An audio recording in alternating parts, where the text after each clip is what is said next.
behind you, Poe.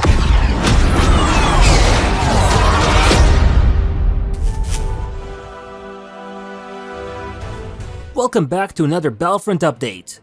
The Geonosis community transmission is out as of today. And let me first start out by saying it's above and beyond the amount of information I was expecting to get for the November update, especially this early into the month.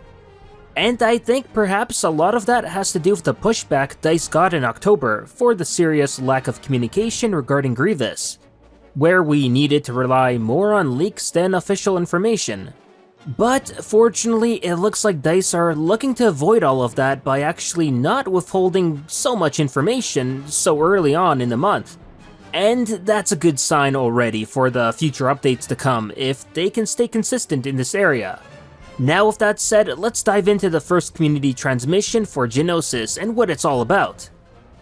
Starting out, DICE explained that many of the Galactic Assault maps that they have in the game conclude with final fights that take place of relatively confined spaces. The goal behind this is to create so much intensity as they can. DICE wanted the final stages of a map to feel like an all-out warfare, and they achieved this by creating scenarios that caused both attackers and defenders to funnel into one final fight location. But based on the feedback they received, players wanted to end games with something more open. And this was something DICE already experimented with the final part of the Kessel extraction map and are looking to take it a step further with Geonosis. As over there, the final two phases are very open, which makes it ideal for vehicle-based combat, and gives it its own unique identity and gameplay experience that is different from what is currently available within Galactic Assault. Speaking about vehicles, the ATTEs play a big role in the map. And as per the leaks, which are now confirmed to be true, yes, the ATTEs will be getting dropped in real time into the playable space as the battle goes on. What this also means is that the players will not be able to pick up the ATTEs from the spawn screen. Instead, they'll have to encounter them on the battlefront, and they'll be dropping everywhere. One might be dropping just ahead of you, or you might turn a corner to see one, ready and waiting for you to jump in just like the original Battlefront games. Now onto the phases. The first phase is very much focused on infantry combat, with the clones needing to call in reinforcements and reactivate a damaged ATTE, while the droid's objective is to stop them at all costs. This phase will take place in typical Geonosian canyons with plenty of pathways and cover available.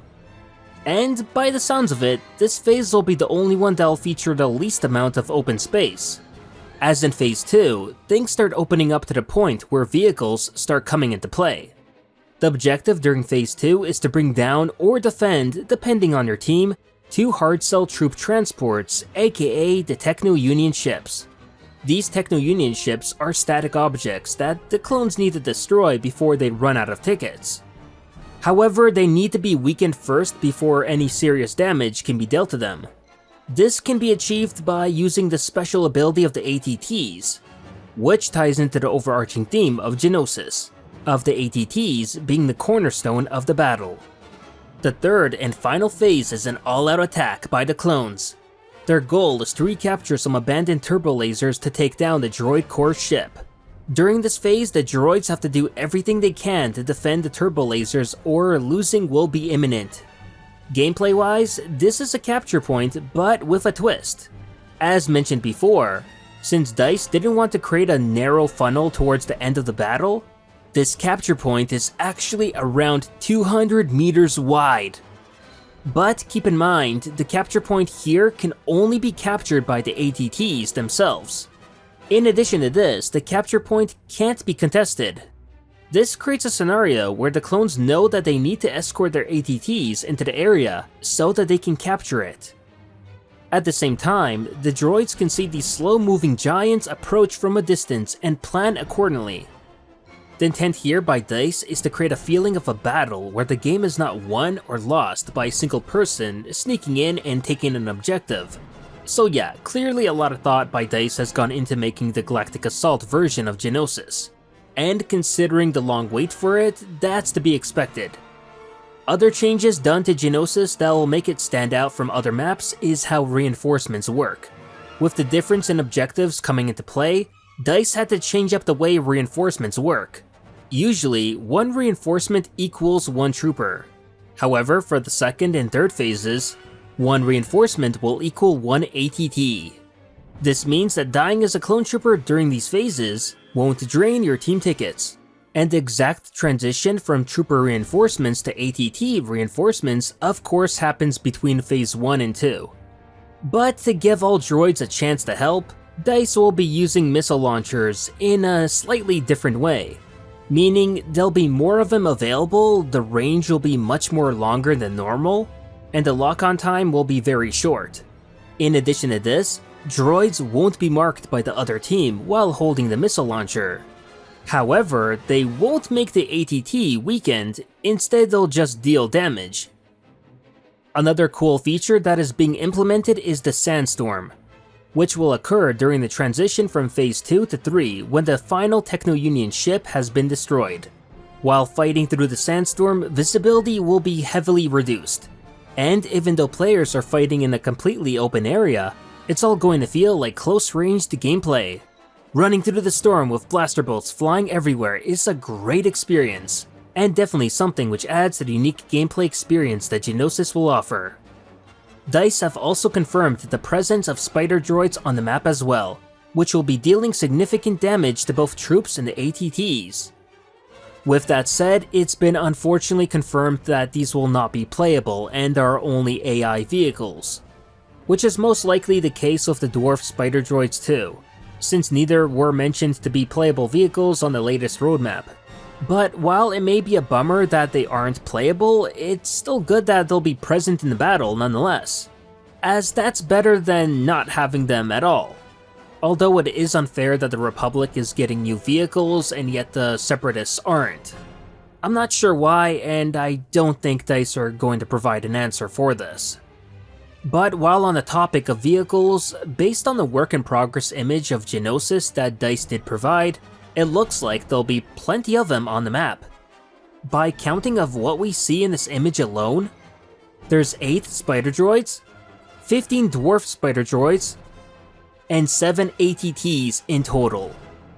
Also in the very back, we can see the 2 turbo lasers as well, which if you remember from episode 2, they were responsible for shooting down the Separatist ships.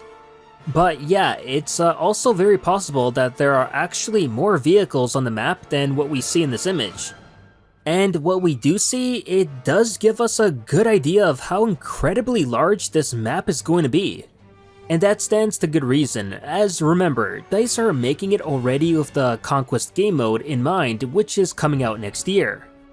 Lastly, before we end off, DICE have surprisingly also teased us of more Obi-Wan Kenobi content. First by letting us see his idle animation. And before anyone pops a vein, it should be noted that this is an early test of the animation. So don't worry about Kenobi wielding a green lightsaber than a blue one.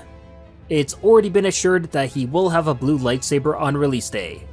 Although on second thought, it is interesting on why DICE would even choose to test him around with a green saber to begin with, but it's also possible that Kenobi was based off of Luke's hero file. Especially since he does have the same defending stance as Luke does in the game. In addition, they also shown an early work-in-progress image of Kenobi's Jedi robe skin, which will be a purchasable appearance for him. And by all of this, it's very clear if you weren't sure by now that Kenobi's default look will be that of his Episode 3 appearance. So in case there was any doubt about that, it can now be laid to rest.